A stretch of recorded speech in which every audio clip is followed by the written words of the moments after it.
Oke, Budi, nanti kita coba kali ini untuk simulasi sidang gitu ya. Baik, Mas. Nanti ya kita ini aja lah diskusi seperti biasa. Nanti ada Mas Dono juga mungkin bisa kasih pertanyaan. Ya. Suaranya udah jelas belum ya, Mas? Sudah. Ya. Oke. Baik, silakan Budi. Baik. Sebentar, Mas. Ini Nggak masalah, santai aja. Nanti bisa dimulai. Ya. Baik, selamat pagi. Assalamualaikum warahmatullahi wabarakatuh. Salam sejahtera untuk kita semua. Saya Budiman Dwi Putra, NIM 122160069, yang pada kesempatan pagi hari ini akan mempresentasikan hasil studi dari tugas akhir saya dengan judul Maximum Efficiency Rate atau MIR sebagai pertimbangan dalam penentuan laju produksi optimum pada lapangan minyak.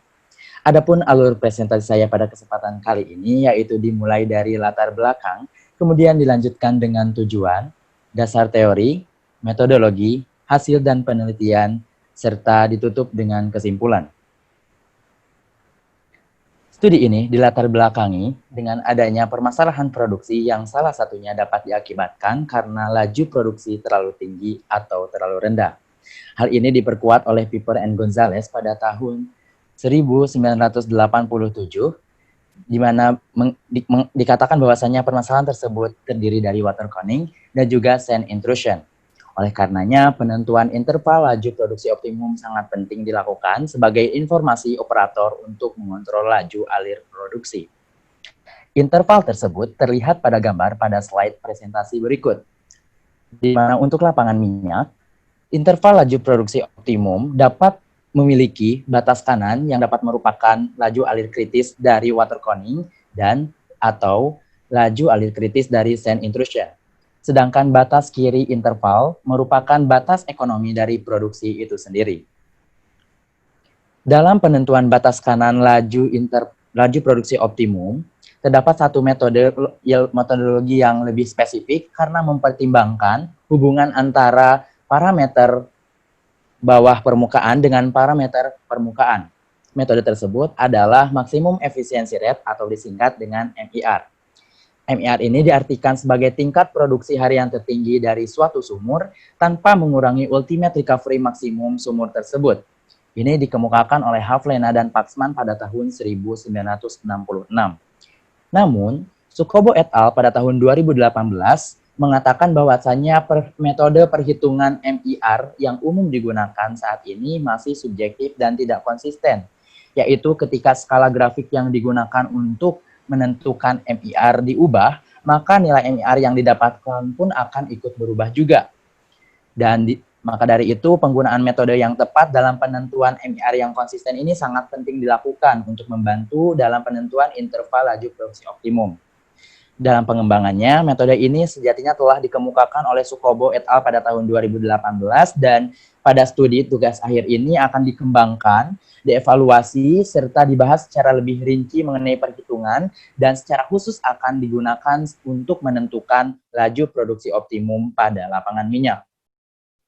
Berdasarkan latar belakang tadi, tujuan studi pada tugas akhir kali ini antara lain adalah pertama, untuk menentukan metode perhitungan MIR yang tepat dalam penentuan laju produksi optimum pada lapangan minyak.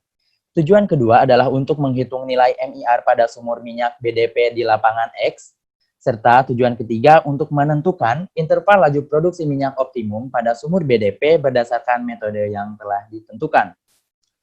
Teori yang mendasari studi kali ini antara lain adalah pertama tentang water conning, di mana diartikan sebagai fenomena masuknya air formasi ke dalam sumur produksi ketika minyak diproduksikan dengan kecepatan tinggi.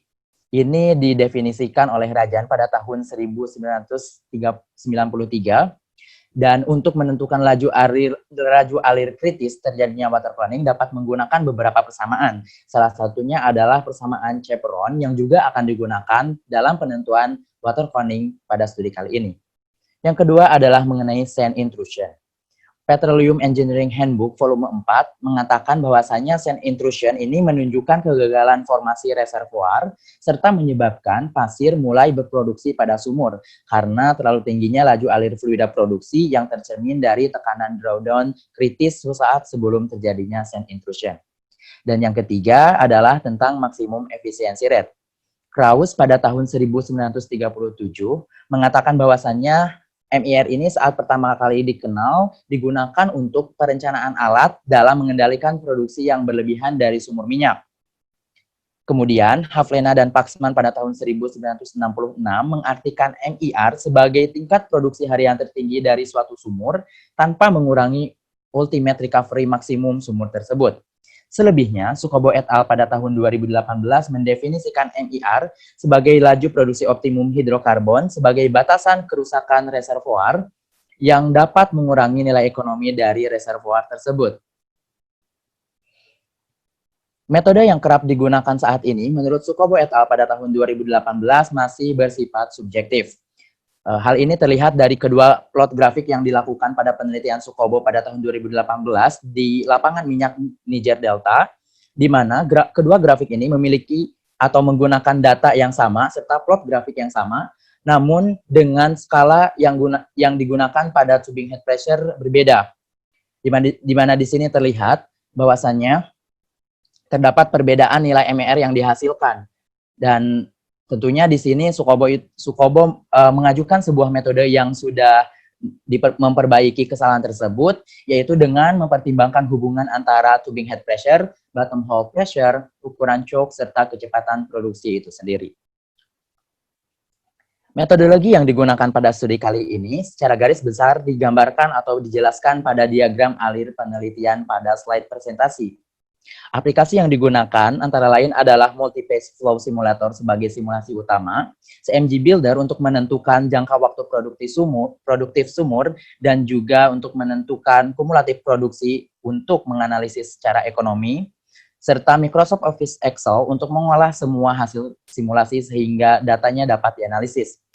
Pada diagram alir, terdapat metode baru yang saya ajukan untuk menyempurnakan dan memperbaiki metode dari Sukobo et al. Pada tahun 2018, yaitu yang terdapat pada kotak biru, yaitu melakukan validasi terhadap salah satu grafik yang digunakan untuk menentukan maksimum efisiensi rate. Kemudian studi kasus yang dibahas pada studi kali ini yaitu pada sumur BDP yang terletak pada lapangan minyak X di Indonesia. Berdasarkan metodologi tadi, kemudian berdasarkan hasil simulasi yang telah dilakukan, serta pengolahannya, maka saya di sini akan membahas mengenai hasil dari studi pada tugas akhir kali ini. Yang pertama adalah mengenai maksimum efisiensi rate.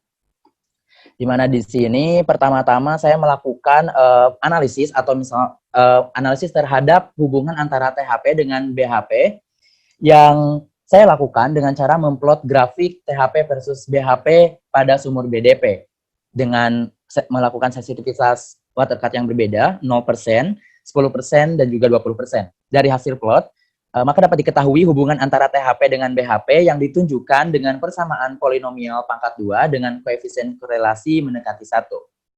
Kemudian, untuk mengetahui bagaimanakah hubungan perubahan THP terhadap perubahan BHP, maka di sini saya melakukan normalisasi terhadap grafik sebelumnya dan menghasilkan kurva linear dengan satu nilai kemiringan, di mana Sukobo et al. Pada tahun 2018 mengatakan hal ini artinya hanya ada satu jenis dominasi fasa pada sistem dan tidak terjadi perubahan dominasi fasa. Dan pada grafik ini, maka dapat kita lihat bahwasannya perubahan tubing head pressure ini dapat digunakan untuk mengetahui perubahan yang terjadi pada bottom hole pressure.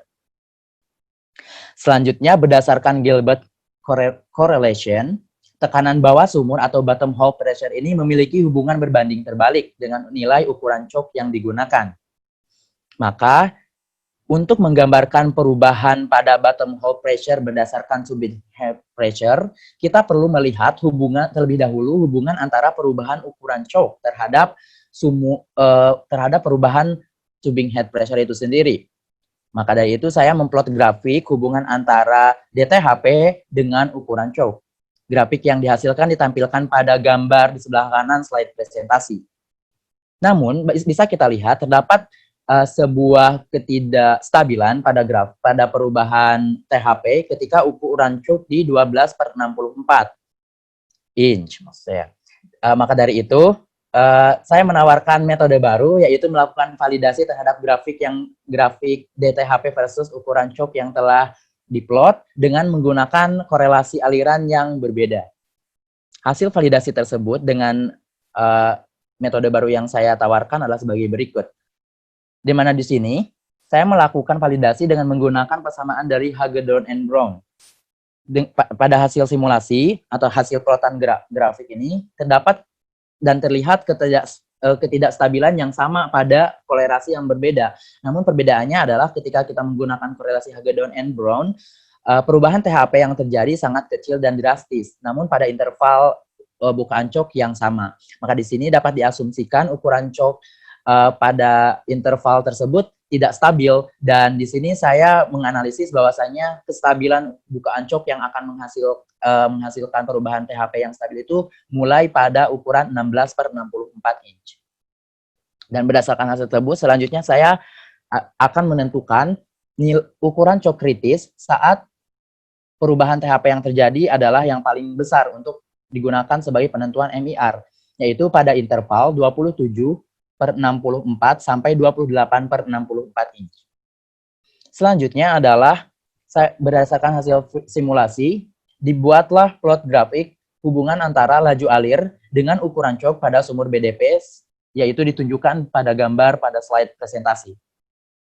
Setelah itu penentuan MIR dengan cara menggabungkan grafik ini dengan grafik sebelumnya, yaitu DTHP versus ukuran chalk pada satu plot grafik, sehingga dihasilkan grafik yang ditunjukkan pada gambar presentasi.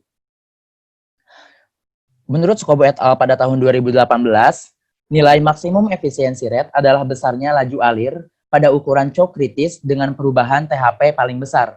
Dalam hal ini, di sini didapatkan bahwasanya nilai MIR yang didapat berdasarkan persamaan Orkish-Dewski, yaitu sekitar 842,6 Stockton barrel per day dengan ukuran chalk kritis di ukuran 28/64 inch. Bagaimanakah kekonsistenan MIR? Apakah setelah diubah skala masih tetap sama atau berubah? Maka di sini saya melakukan validasi dengan merubah skala laju alir minyak yang digunakan.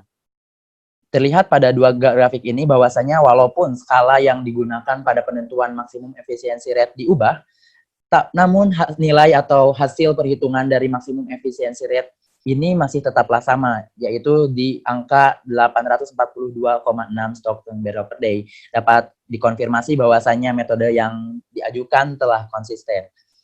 Selanjutnya adalah penentuan water coning untuk menentukan batas kanan dari interval produksi optimum.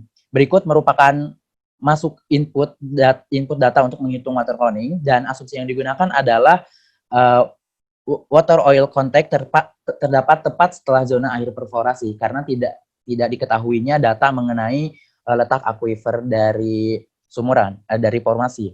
Dan saya menggunakan chaperone korelasi dan hasil perhitungan berdasarkan input data tersebut bahwa laju alir kritis produksi sesaat sebelum terjadinya water coning adalah sebesar 965,5 Stockton barrel per day. Selanjutnya adalah masih penentuan batas kanan dari laju produksi optimum, yaitu sand intrusion, di mana di sini pertama-tama harus dilakukan perhitungan compressive strength dari batuan formasi itu sendiri. Dan saya di sini dalam perhitungan menggunakan rule of thumb pada buku Petroleum Engineering Handbook pada volume 4. Antara lain yang pertama adalah sand intrusion terjadi saat tekanan drawdown lebih dari 1,7 kali compressive strength dari formasi. Dan yang kedua adalah compressive strength untuk formasi minyak sandstone sebesar 1000 psi. Berdasarkan rule of thumb tersebut, maka dapat diketahui tekanan sand intrusion ini akan terjadi ketika tekanan drawdown lebih dari 1700 psi.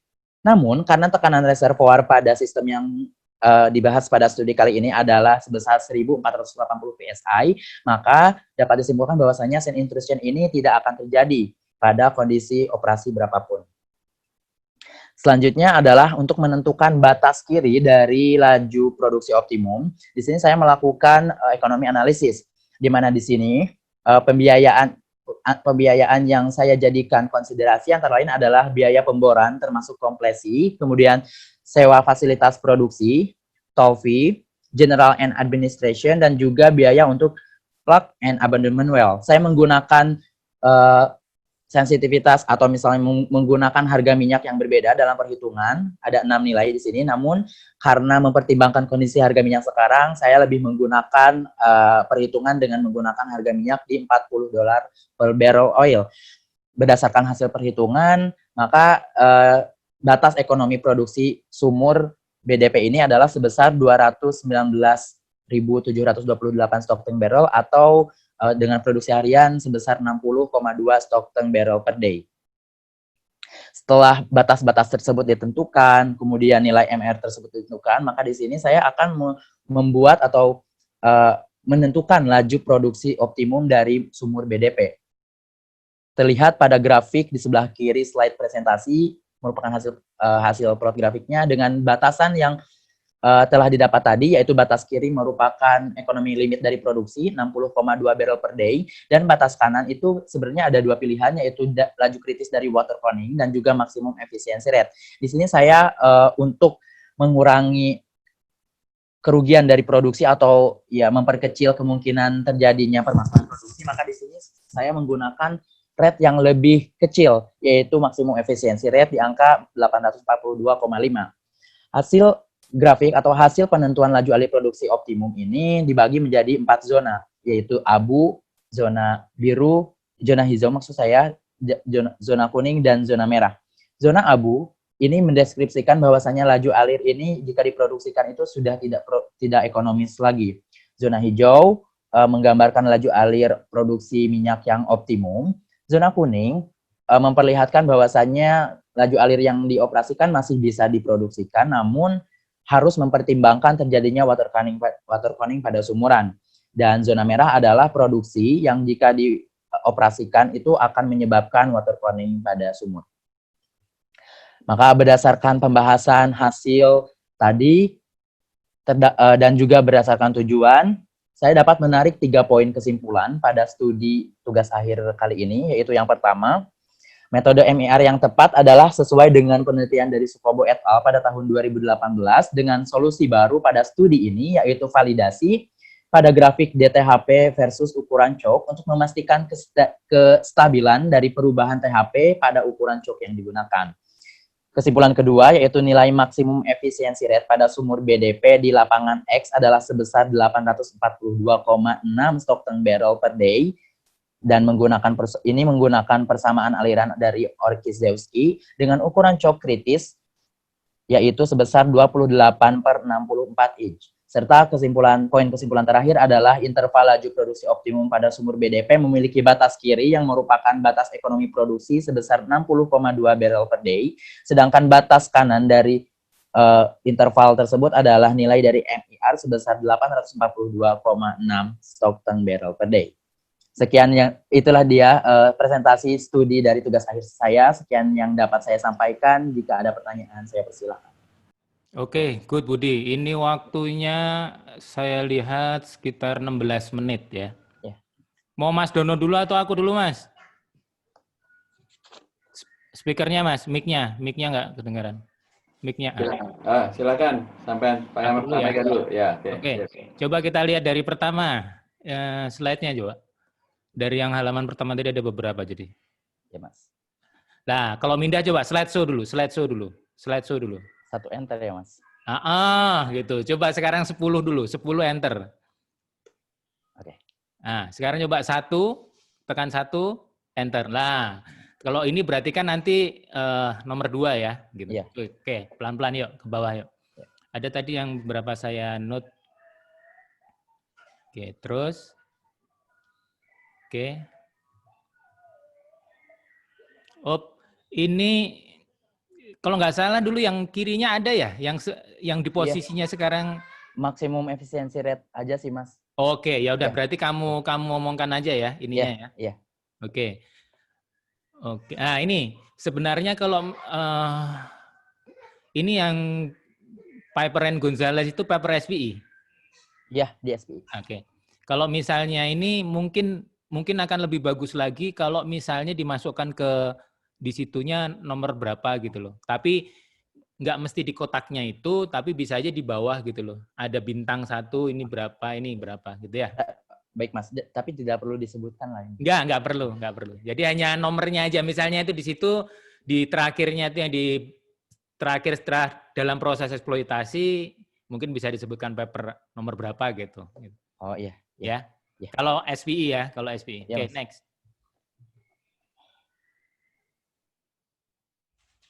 Oke. Berarti yang ini juga sama ya Mas? Ya, kalau ada skobonya itu ini apalah? Itu SPI semua sih Mas. Oke. Kalau misalnya nggak mau ganggu strukturnya ini gitu ya, paling nggak di pojok kiri bawah itu, jadi yang setelah garis 3 itu kamu tulis saja, set gitu, paper nomor ini dikasih bintang, terus bintangnya ada di bawah gitu. Ya Mas. Ya. Oke, next.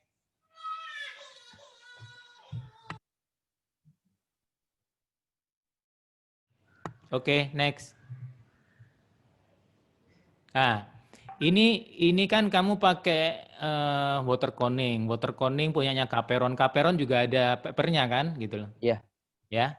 Kamu note aja nanti misalnya, pokoknya minimal yang pertama kali menyebutkan kamu nge-reference ke siapa, gitu ya.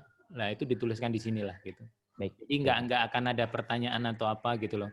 Paling nggak juga kalau misalnya slide-mu ini nanti pun ke share ke yang lain gitu, mereka bisa nge-trace lah gitu kan, tujuannya buat penelitian ilmiah itu kan bisa di-trace balik.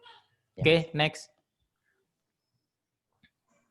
Ya, ini juga ya, mernya pertama kali Krauss tuh ininya papernya apa gitu. Tapi kalau misalnya sudah disebutkan di sebelumnya, misalnya Sukobo ini kan sudah nih, yang sebelumnya ya nggak usah lagi gitu. Oh iya. Ya. Iya Mas, siap.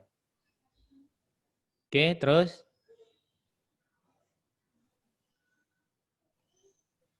Oke. Ya.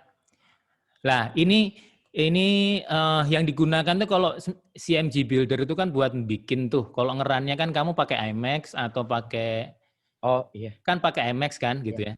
Nah, jadi kamu tulisnya bukan builder hanya buatnya aja. Kalau ngerannya kan kamu pakai IMAX kan gitu. CMG aja ya Mas atau? Ya, itu lebih umum lagi lah CMG gitu. Atau itu lebih umum lagi lah. Ya Mas. Ya. Oke. Next Mas. Jangan lupa ya di TA-mu nanti acknowledgement-nya ada thanks-nya ke CMG ya, karena dia yang ngasihin. Oh iya, iya Mas. Ya.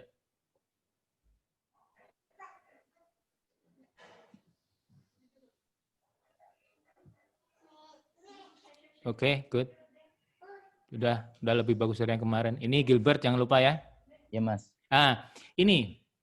Ini kan karena kan kita nih nggak bisa nunjukkan secara visual langsung ya, karena kan online ininya. Lah mungkin ketika kamu bilang itu ada yang tidak stabil atau tidak konsisten, itu kamu kasih apakah ada pewarnaan yang berbeda seperti yang IPR tadi atau kamu lingkarin gitu loh. Iya Mas. Karena kan kalau ini kan kamu nggak bisa nunjukkan nih gitu ya. Iya. Lah mending kamu kasih lingkaran besar yang nggak stabilnya di mana, atau mungkin kamu kasih area seperti yang pembagian yang IPR tadi itu loh. Yang ada zona. Nah, zona yang mana yang dianggap nggak stabil itu mana gitu loh. Jadi misalnya di bawahnya 25 atau 20 gitu ya. Iya. Itu kamu kasih tanda. Iya Mas. Sorry, itu tadi anakku soalnya. Nggak apa-apa Mas. Oke, ya. Lanjut Mas. Ya.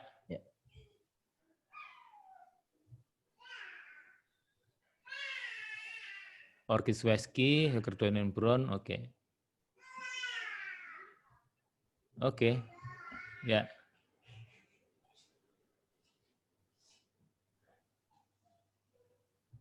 Kalau bisa mungkin ini ya nggak apa-apa sih. Judulnya itu dikasihkan di luarnya kurvanya aja, jadi agak bisa lebih besar. Ya. Iya Mas. Jadi di bawahnya maksimum efisiensi rate, terus judul headernya kurvanya itu ditaruhkan di luar. Jadi lebih bagus bisa diatur gitu. Ya. Oke.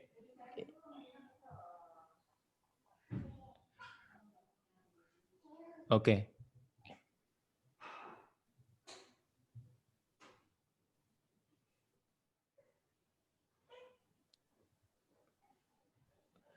Oke.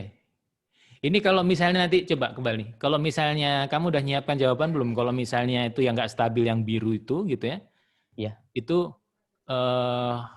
ngambilnya di mana? Apakah itu bisa dipakai enggak? Oh, Jawabanmu gimana? saya tuh, Mas, saya melakukan simulasi sama persamaan yang berbeda.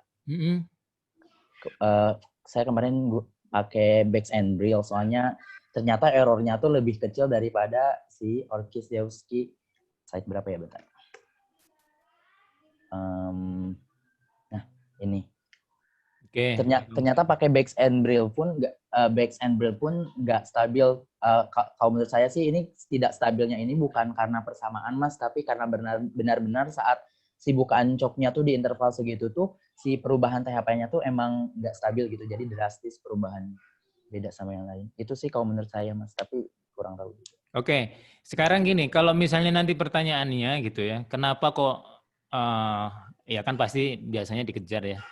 Ini dari 3 ini kira-kira gitu loh, kira-kira kenapa kok ini milih, kan orang itu kan nanti juga jadinya nggak tahu nih korelasi yang digunakan yang mana yang sesuai gitu ya. Lah kalau ditanyain seperti itu misalnya gini, lah saya punya lapangan, saya mau ngevaluasi menggunakan MER ini gitu ya, metode ini gitu ya, yang sudah kamu revisi gitu ya. Terus korelasi apa yang mau saya gunakan? Kalau misalnya harus coba-coba kan belum tentu orang tahu kan gitu. Saya jawabnya bisa ini sih, Mas, karena metode yang saya buat ini harus mempertimbangkan minimal 2 persamaan. Jadi nanti operatornya bisa mempertimbangkan dari kedua persamaan tersebut, tentunya bereferensi pada paper lain, manakah yang pertama manakah nilai average error-nya yang lebih kecil. Itu bisa jadi pertimbangkan dari kedua persamaan berdasarkan kondisi sumurnya. Terus yang kedua, kalau enggak dipilih mana yang lebih besar, karena asal masih di bawah batas dari si waterfalling-nya. Nah, sekarang coba dilihat yang kemarin paper yang terakhir yang saya beri itu ada nggak? Ada, Atau Mas. masukan nggak? Ada. Saya belum masukin ke Di cadangannya. Tapi saya ada. Coba kita lihat ininya. Apa kamu coba? Yang Ini bawah kan, Mas? itu tadi yang tadi itu tadi. Oh, yang range tadi dulu.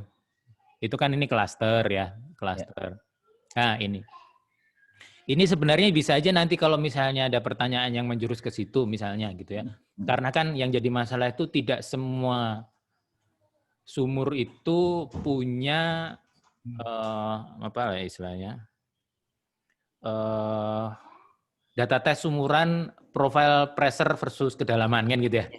Nah, nanti kalau misalnya nanti ada pertanyaan yang ketika nggak ada itu ya kembalinya ke sini gitu, karena kan setiap korelasi itu ada batasannya. Sama yang ada yang klaster-klaster tuh, coba lihat tadi atas kalau nggak salah ya, klaster-klaster itu kan paling bawah, Mas. Paling bawah ya, dia sudah mengklasterkan yang korelasi itu kalau vertikal. Nah ini, mungkin mungkin nantilah setelah ini kamu note juga saja gitu ya. Kamu note juga bahwa jika tidak ada, karena kan itu pasti jadi pertanyaan tuh.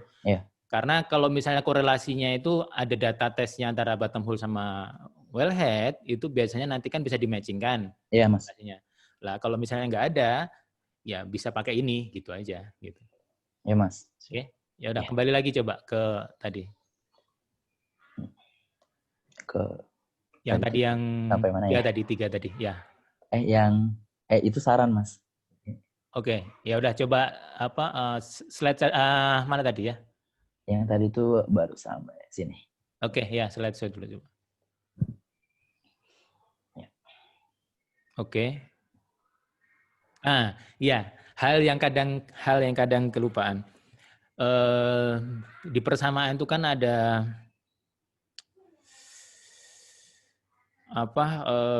roughness-nya dipasang berapa, terus ininya dipasang berapa gitu loh. Kamu rubah nggak? Roughness apanya, Mas? Kan setiap persamaan itu kan, setiap persamaan korelasi yang digunakan itu kan selalu ada setting untuk roughness pipanya berapa, ininya berapa. Itu kamu berubah nggak? Dari kamu hanya rubah persamaannya aja, nggak rubah itu kan? Oh iya, persamanya aja. Berarti harus, makanya maksud saya singgung supaya nanti kalau misalnya ini ya kamu bilang aja default. Defaultnya apa? Defaultnya biasanya pipa baru 0,001 kalau nggak salah gitu. Nah, nanti kalau misalnya disinggung ke situ ya tinggal kamu bilang aja bahwa ini ketika gunakan saya nggak ngecek roughness-nya tidak saya rubah. Jadi default dari situ ya pipanya pipa roughness untuk pipa baru. Iya. Jadi dia asumsikan pipa baru gitu ya? Ya gitu, karena kan nanti kalau misalnya kamu ditanya dan kamu nggak kan agak masalah juga nanti. Oh, iya Mas. Ya, Jadi, ya tapi bisa aja kamu cek dulu lah nanti ya di softwarenya ya, oke? Ya. Saya pakai ini sih Mas, masukinnya 2 inch. Iya, itu kan pipa. Pipa itu kan ada setting roughness pipa. Kekasaran. Oh, kekasaran gitu loh. Lah kayak Mas Nunun tadi kekasaran. Lah itu kan pengaruh tuh ke pressure drop. Jadi kalau kamu nggak kutak-ketik ya berarti kamu tinggal bilang aja ini default. Defaultnya apa? Defaultnya itu baru iya. Ya. Baru dapat Mas, iya. Ya, oke. Ya, artinya kalau Anda membandingkan kan palingnya dengan asumsi yang sama lah gitu. Ya, gitu loh. Maksudnya supaya nanti juga kalau ditanyain ketika ini kan nggak ada masalah. Iya, Mas. Oke, next. Terkoning, kaperonnya ya, nanti diiniin yang papernya di bawahnya. Jadi kalau misalnya nanti bisa di view lebih ini. Oke, next.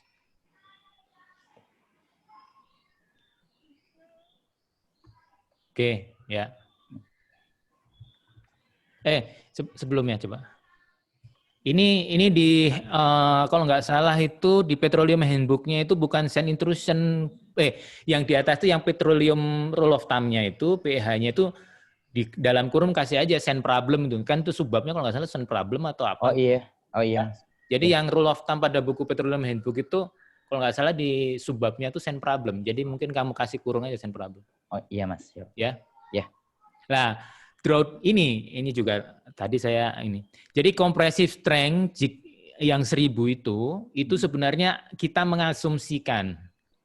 Oh. Ya, yang nomor 2 ya. Jadi nanti kamu harus tekankan bahwa jika kita asumsikan rule of thumb-nya itu memang 1000 gitu loh. Ya, tapi kalau misalnya ada pengukuran ya harus pakai data pengukuran compressive strength batuan.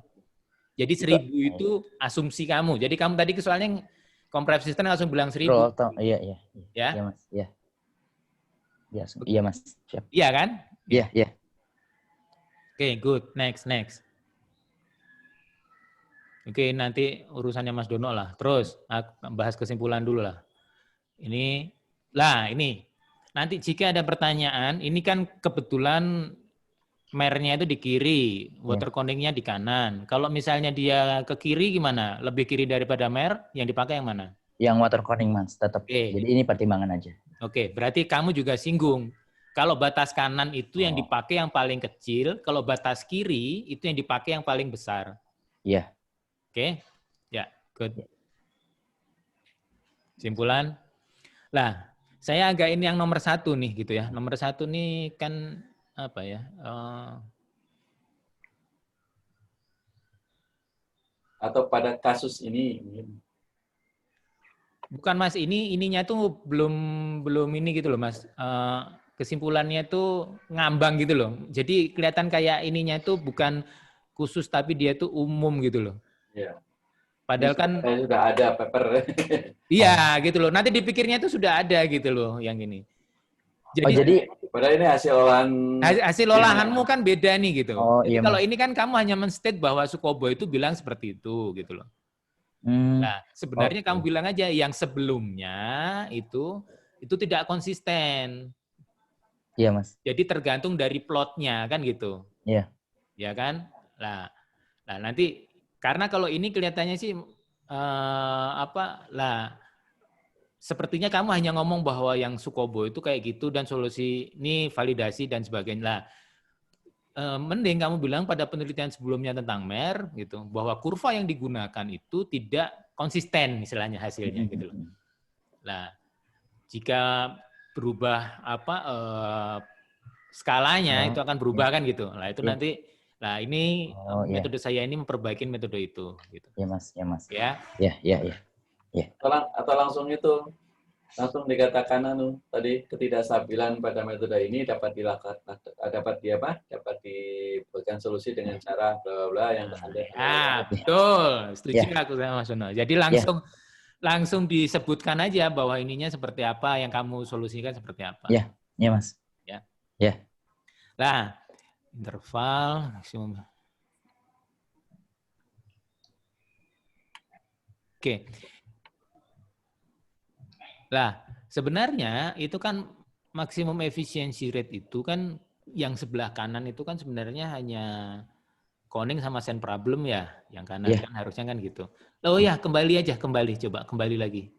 Walaupun hasilnya di luar, tapi kamu kasih garis di situ yang send problemnya walaupun di luar, kamu kasih garis setelah yang 1200 gitu aja. Itu send problem. Jadi melihatkan bahwa di plotmu ini ada 3 batasan gitu loh. Iya Mas. Walaupun di luar. Walaupun nggak terjadi gitu ya Mas. Iya, kan ini hanya menunjukkan bahwa nanti kalau ditanya di luar kan memang send problemnya itu kan di kanan sekali, di kanannya 1200 gitu loh. Paling saya titik-titik aja kali ya Mas. Betul gitu. Nah, ya. Oke. Siap Mas. Kembali lagi ke sini. Nah, ini jadi kamu bahasnya itu bahwa yang maksimum efisiensi rate itu sekarang juga bisa menambahkan batas kanan dari yang biasa digunakan gitu loh. Jadi yang biasa digunakan itu kan send problem sama Koning nih gitu ya gitu. Nah, sekarang batas kanannya itu juga ditambahkan oleh maksimum efisiensi rate ini gitu loh. Di nomor 2. Nomor 3 itu gitu. Ya, gitu. Ya. Atau dibalik nih. Enggak, nomor 3 aja, nomor 2 tetap. Ya Mas. Oke, overall good sih. Tinggal nanti Mas Dono tambahannya, Pak. Monggo Mas Dono. Hebat sih. Sama dari awal lagi, Bud. Oke, dari awal gantian dulu supaya lebih inilah Mas Dono lebih. Nah, gitu. 1 titik gitu. Jadi langsung jam ke atas. Oke, jadi Saudara Budi, secara urutan narasi kemudian cara menyampaikannya Anda sudah sangat baik ya. Dan materi presentasi juga sudah dibuat dengan baik, layoutnya bagus ya. Bisa ketika coba naik ke berikutnya. Ini udah oke. Terus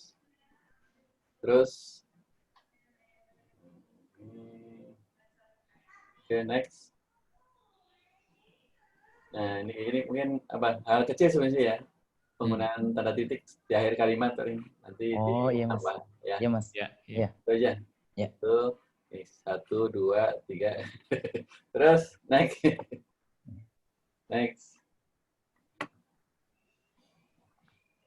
Tujuannya menentukan metode bergambar yang tepat. Oh, tapi ini tujuannya menentukan. Oke. Tujuan. Intinya nanti tujuan dengan kesimpulan dibuat. Di mapping ya. Jadi tadi itu harusnya disebelahkan dulu di mapping. Jadi artinya kesimpulan untuk menjawab tujuan tadi ini ya nanti. Oke. Berarti memang nggak bisa dipindah tadi yang 3 ke 2 nggak bisa karena 2-nya menjawab 2-nya ini. Iya Mas. 3-nya tadi kan ini kan nambahin yang tadi benar berarti. Oke. Tinggal yang 3 dirubah. Kalau penulisan di lapangan X ada namanya L-nya gede nggak nih? Gimana Mas? Saya kurang. Tujuan yang kedua, kalau di lapangan X ada namanya berarti L-nya gede ya? Iya. Oh iya, siap Mas. Ya, nanti diperbaiki lah yang gitu-gitu. Iya Mas. Terus next, terus, oke, ini juga ya tanda titik pokoknya di akhir kalimat lah ya. Ya Mas. Khawatir Mas Puji sama Mas Asep nanti ngecek teliti beliau. Ya Mas. Oke, next, terus. Next ya. Itu kan bisa mengurangi nilai Anda nanti. Iya. Next. Ini ada poin tanda akhir titik lah ya. Iya. Terus. Ini juga ada tanda titik. Oke, terus. Ya, next. Ini oke, terus next. Ini ya. Ya. Titik. Ini juga titik. Oke. Nah, ini nanti dikasih tanda. Yang Iya. tadi tidak stabilnya di mana dikasih lingkaran boleh. Ya, itu Atau ketika Anda presentasi bisa pakai ini nggak? Pakai mouse bergerakin? mending dikasih tanda, Mas, karena lag kan. Kadang tuh kalau Oh, makanya tapi aku cepat maksudkan ya. supaya ditandain itu karena kadang itu kan koneksi itu kan nggak bisa kita prediksi itu, Mas. Iya, iya, iya.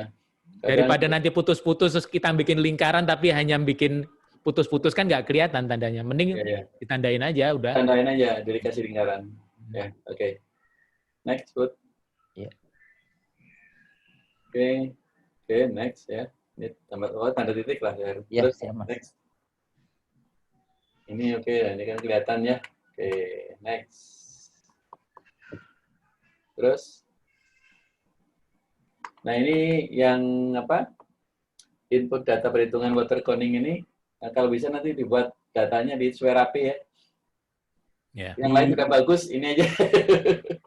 Di Ya. Nanti Anda buat insert tabel di PowerPoint. Jadi ini jangan, ini Excel dipaste kan ya, copy paste ya. Makanya iya, Mas. Iya, Mas. visualitas pada Iya, turun dan iya. sebagainya. Supaya nanti rapi aja. Terus mungkin jarak antara ini apa namanya? Bersamaan. Grid tabel bisa dideketin terus atau hurufnya digedein Oh, iya. gitu ya. Gitu Iya. aja. Iya. Dibuat Iya, di PowerPoint aja biar lebih rapi Iya. biasanya. Oke. Terus next. Iya, Mas. Next. Next.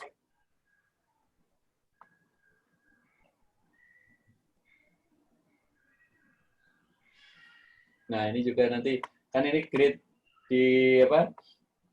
Excel. Nanti judulnya dikasih apa ya atasnya? Oh, iya, lupa. Ya, Iya, itu Mas. kolom-kolomnya itu Kalau nggak ada.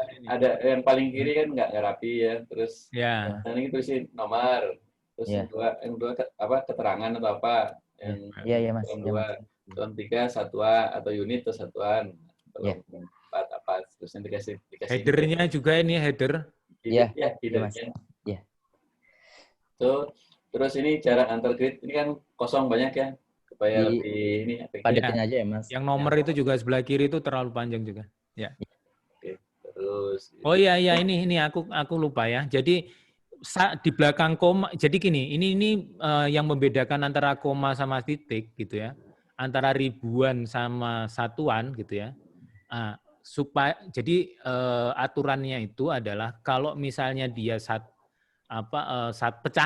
pecahan sama ribuan gitu ya. Oleh karena itu pecahan itu nggak boleh kelipatan 3.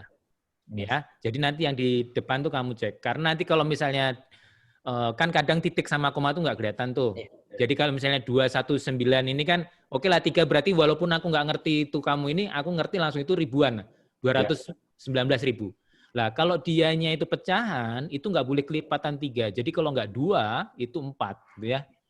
Kalau nggak salah udah sih, Mas, tapi nanti saya cek lagi. Ya, dicek. Kelihatannya di sebelumnya tadi ada sih, tapi saya ini kan ada 60,2 ya, 60,20 ya. Nah, gitu. Atau pokoknya bukan kelipatan 3. Kalau 3 berarti ribuan. Oke, good. Ya. Jadi kalau nggak 2, 4 ya. Tapi betul. Tapi kalau satuan gini 2 aja cukup lah ya. Ya, nggak apa-apa ini. Ya. Kalau terlalu banyak kayak enak ya. Iya. Kecuali kalau untuk militasi yang satuannya nano boleh lah. Nah, oke lah. Oke, ini 2 aja lah. Ya, terus buat oke ya, rapi, bagus. Oke. Ini titik juga ya, tanda titik lah. Iya, Mas. Next. Oke, jadi ini nomor 3 sama 1 sama ya. tanda titik, cuma kesimpulannya nanti tinggal di redaksinya aja udah bagus, redaksinya di ini nanti sama Pak Mega nanti TikTok. Iya, Mas. Oke, siap. Terus kalau saran nggak ditampilkan di situ ya? Oh iya. Saran di slide cadangan sih. Oh enggak, saran itu dipresentasikan. Oh. Ya saya takutnya habis waktu sih, Mas. Jadi nggak apa-apa kan nanti kan bisa ini gitu. Habis waktu ya sidang semester berikutnya kan bisa.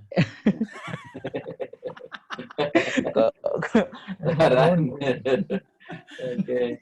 Iya, Mas. Iya, Mas. Oke. Ya ini umumnya udah rapi, terus nanti ini aja buat jaga-jaga aja, khawatir itu.